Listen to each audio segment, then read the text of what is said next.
In the opulent town of Varenthia, with its cobblestone streets glistening in the golden embrace of the setting sun, I found a peculiar solace in my studio.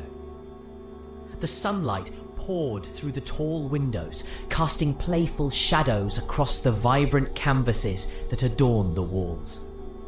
Each stroke of paint I layered over the last carried a piece of my spirit. A spirited dance of colours that, for a time, intoxicated me with a sense of purpose. Yet, like the ever-elusive horizon, a gnawing discontent nestled within my thoughts, whispering doubts as soft as a breeze, but persistent as the undertow of a river.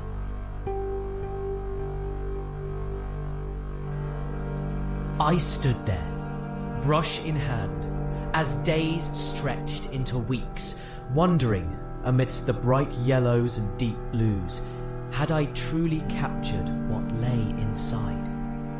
The world outside was a symphony, but inside, those notes fell flat, leaving me restless. Perhaps it was the weight of the festival on the town's lips, the festival of secrets, as they called it. I overheard snippets of conversations while wandering the town square, where townsfolk exchanged glances thicker than the bustling crowd. They spoke of a night under a heavy cloak of mystery, where masks would hide their sorrows and anxieties, only to peel back the layers of their very souls.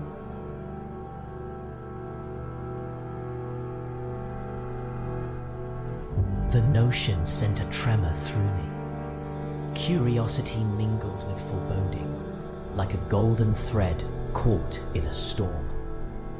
Something deep within stirred as I ventured down narrow alleys and stood before weathered doors, listening intently to hushed tones that spoke of liberation or perhaps dissent.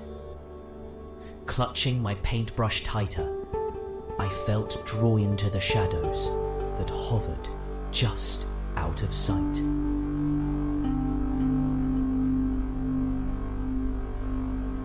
As I strolled on, I could feel their fervour. The blending of excitement and dread seasoned my steps.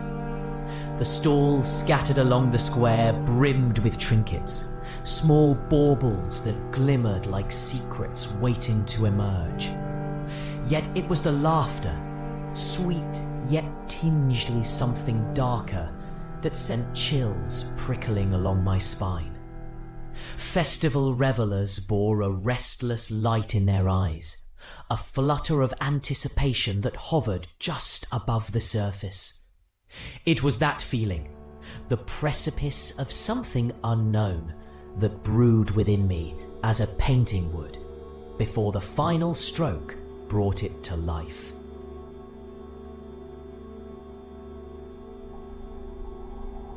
Later that evening, back in my haven of colours and canvases, I stood before a blank canvas.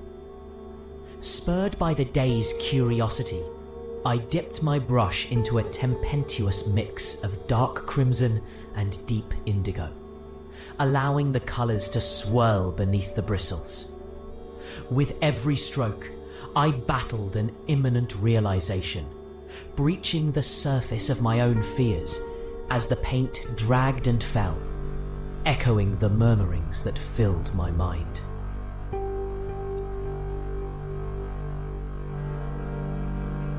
What was fear, if not an unseen hand pressing down on your heart?